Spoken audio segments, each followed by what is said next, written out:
Bismillahirrahmanirrahim. Assalamualaikum warahmatullahi wabarakatuh. Yang terhormat Bapak Ibu dosen penguji, seterusnya Bapak dosen pembimbing saya yang telah berkenan untuk menyaksikan video presentasi saya dan meluangkan waktunya. Serta izinkan saya untuk memperkenalkan diri. Nama saya Ulfa Dania Putri, BP 1810843028. Langsung saja masuk kepada presentasi saya saat sekarang ini, yaitu mengenai seminar proposal dengan judul Pengembangan Ekowisata Solok Rajo oleh KPSU Solok Rajo melalui modal sosial di Nagari Ayo Dingin, Kecamatan Lembah Bumanti, Kabupaten Solok. Adapun bab 1 pendahuluan dengan latar belakang, pariwisata merupakan sektor unggulan pemerintah yang menempati urutan keempat sebagai penyumbang devisa negara sebesar 12 juta US dollar, serta menciptakan lapangan kerja baru sebesar 8,4%. Di Sumatera Barat, menjadi salah satu provinsi dengan sektor pariwisata menjadi penyumbang income utamanya. Jumlah wisatawan atau pengunjung ke Sumatera Barat relatif cukup baik. Hal ini dapat kita lihat pada tabel total pengeluaran wisatawan di Sumatera Barat berdasarkan jenis wisata. Dapat dilihat wisatawan atau pengunjung dari segi dampak ekonominya cukup tinggi pada bidang ekowisata. Hal ini tidak jauh berbeda dengan wisata sejarah atau religi yang cukup banyak tersebar di berbagai daerah di Sumatera Barat. Selanjutnya, ekowisata Sumatera Barat sangat mencuri perhatian wisatawan, yaitu ekowisata Bukit Tabuh atau yang dikenal juga dengan ekowisata Solok Rajo yang bertepatan di Nagari Ayo Dingin, Kabupaten Solok. Ekowisata ini terbangun dari hasil partisipasi masyarakat setempat di atas pemanfaatan lahan hutan kemasyarakatan atau HKM. HKM ini ekowisata ini dibangun oleh KPSU Solok Rajo yang dirintis pada tahun 2012 dan berdiri secara resmi tahun 2016 serta berbadan hukum pada tahun 2016. KPSU Solok Rajo telah mendapatkan berbagai prestasi, contohnya prestasi uji cita rasa kopi terbaik di Festival Sumatera Barat pada tahun 2014 serta mendapatkan prestasi International Coffee Award di Australia pada tahun 2016 pada yang menjadi juara runner up. Selanjutnya, KPSU Solok Rajo pelopor terbentuknya masyarakat perlindungan indikasi geografis kopi Sumatera Arabica Minang Solok atau yang disingkat dengan MPIKSAM. Manfaat yang dirasakan oleh petani kopi masyarakat sekitar secara keseluruhan relatif cukup baik karena dengan adanya minat para pengunjung yang berkunjung untuk ingin merasakan atau membeli kopi yang didirikan oleh KPSU Solok Rajo ini, sehingga dapat bermanfaat dirasakan oleh petani kopi dan masyarakat sekitar dapat dirasakan secara keseluruhan.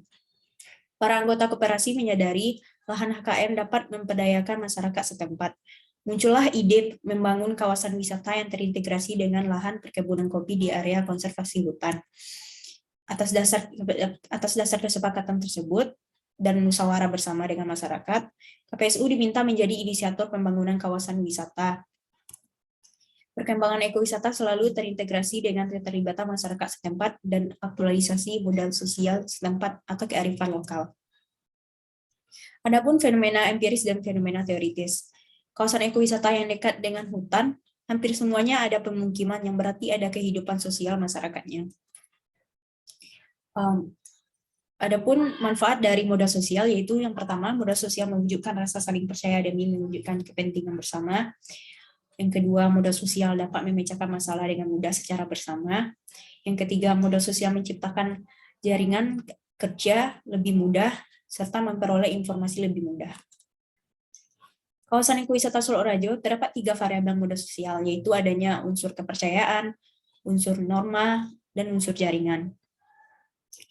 Kesadaran masyarakat sekitar di Nagari Ayah Dingin dalam menerapkan konsep berdasarkan kepercayaan, musyawarah bersama, norma, jaringan kerja, serta melahirkan aktivitas ekowisata Solo Rejo. Pada unsur kepercayaan, terdapat penerapan nilai-nilai kejujuran dan kewajaran sebagai organisasi lokal yang dipercayakan masyarakat. Pada unsur norma, seperangkat aturan mengenai pembagian jenis usaha dan laba dari ekowisata manajemen KPSU kepada masyarakat sekitar. Pada unsur jaringan, terjadinya kerjasama antar KPSU dengan petani, pedagang, pelaku UMKM, dan masyarakat lokal bersama membangun kawasan ekowisata. Adapun rumusan masalahnya yaitu bagaimana pengembangan ekowisata Solo Rejo oleh KPSU Solo Rejo melalui modal sosial di Nagari Ayah Dingin, Kecamatan Lembagu Nganti, Kabupaten Solo.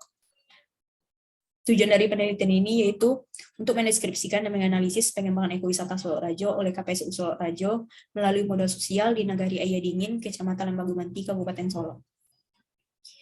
Terdapat manfaat dari penelitian. Yang pertama, manfaat teoritis, itu berguna menjadi sebuah karya ilmiah untuk meninjau perkembangan ilmu pengetahuan, pengembangan keilmuan khususnya di bidang ilmu administrasi publik, serta manfaat praktisnya yaitu menambah informasi dan menambah wawasan mengenai modal sosial dalam pengembangan ekowisata di Nagari Ayah Dingin, Kecamatan Lembagu Nganti, Kabupaten Solo. Selanjutnya, manfaatnya bagi penulis yaitu menambah wawasan dan mengasah kemampuan dengan menerapkan ilmu dan teori yang sudah dipelajari dalam perkuliahan sejauh ini. Bab 2, tinjau pustaka. Penelitian yang relevan. Yang pertama, yaitu ada penelitian dari Siva Ayada Janati, Dani Ramadan, Cindy Nadia, Dewi Pertiwi. Yang fokus penelitiannya yaitu modal sosial dalam revitalisasi kearifan lokal, studi kasus Desa Wisata Kandri, Kecamatan Gunung, Pati, Kota Semarang. Yang kedua, ada penelitian dari Nici Maizulni Pratama. Dengan fokus penelitiannya, pemanfaatan modal sosial Partai Gerindra pada pemilu legislatif tahun 2019 di Kota Padang.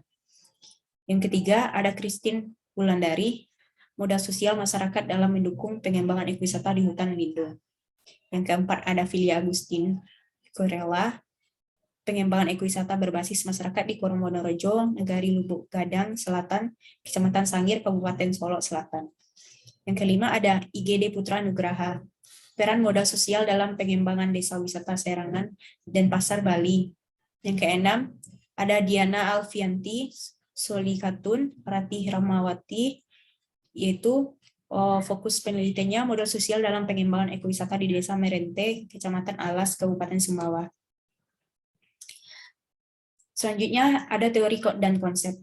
Teori yang digunakan dalam penelitian ini yaitu teori modal sosial dari Robert Putnam. Yang pertama, ada variabel kepercayaan. Kepercayaan ini merupakan sebagai unsur yang paling penting dalam modal sosial, karena kepercayaan sebagai perekat dan langgengnya suatu hubungan atau kerjasama dalam kelompok masyarakat atau organisasi sosial. Masyarakat yang memiliki kepercayaan sosial yang tinggi dapat menciptakan organisasi bisnis yang berskala lebih besar. Selanjutnya, variabel norma. Dalam unsur norma sosial, kumpulan aturan yang diharapkan untuk dipatuhi dan diikuti oleh masyarakat. Yang ketiga, ada jaringan sosial, yaitu social networks atau jaringan sosial, terdapat unsur kerja melalui hubungan sosial menjadi kerjasama. Jaringan sosial ini pada dasarnya terbentuk karena adanya rasa saling ingin tahu. Skema pemikiran yang pertama yaitu Undang-Undang Kemendagri Nomor 33 Tahun 2009 mengenai pedoman pengembangan ekowisata di daerah. Selanjutnya, ada visi dan misi Dinas Pariwisata Sumatera Barat mengenai mengembangkan destinasi pariwisata berbasis agama dan budaya yang berwawasan lingkungan. Selanjutnya KPSU yang telah meraih berbagai prestasi dengan pengelolaan Kopi Solo Rejo dipercaya masyarakat untuk mengelola kawasan ekowisata setempat yang menjadi pemanfaatan HKM terluas di Indonesia. Selanjutnya, konsep modal sosial oleh Robert Putnam 1993, yaitu ada dimensi kepercayaan, dimensi norma, dimensi jaringan. Definisi konsep. Definisi konsep yang pertama yaitu ada pariwisata. Pariwisata merupakan suatu kegiatan untuk meningkatkan perekonomian dan menekan angka kemiskinan, serta melestarikan lingkungan dan budaya masyarakat setempat. Yang kedua, definisi konsep ekowisata. Ekowisata kegiatan pariwisata yang berkelanjutan yang menerapkan konservasi kawasan. Yang ketiga, modal sosial. Modal sosial adanya kerjasama untuk mencapai tujuan dan keuntungan bersama masyarakat maupun organisasi tersebut. Yang keempat, ada pengembangan, yaitu suatu proses yang disengaja yang telah direncanakan yang berorientasi pada meningkatkan suatu produk atau pembangunan. Berikut dapat dilihat tabel definisi operasional. Selanjutnya, bab 3, metode penelitian. Pada metode penelitian, pendekatan dan jenis penelitian yang digunakan yaitu deskriptif kualitatif. Teknik pengumpulan data yaitu ada observasi, wawancara, dokumentasi. Teknik pemilihan informan yaitu ada purposive sampling. Peranan peneliti di sini yaitu sebagai instrumen utama. Proses penelitian. Selanjutnya ada unit analisis yaitu kelompok. Teknik analisis data dari Miles dan Huberman yaitu ada reduksi data, penyajian data, kesimpulan, serta yang terakhir teknik keabsahan data yaitu triangulasi sumber. Sekian hasil presentasi seminar proposal saya. Saya ucapkan terima kasih. Assalamualaikum warahmatullahi wabarakatuh.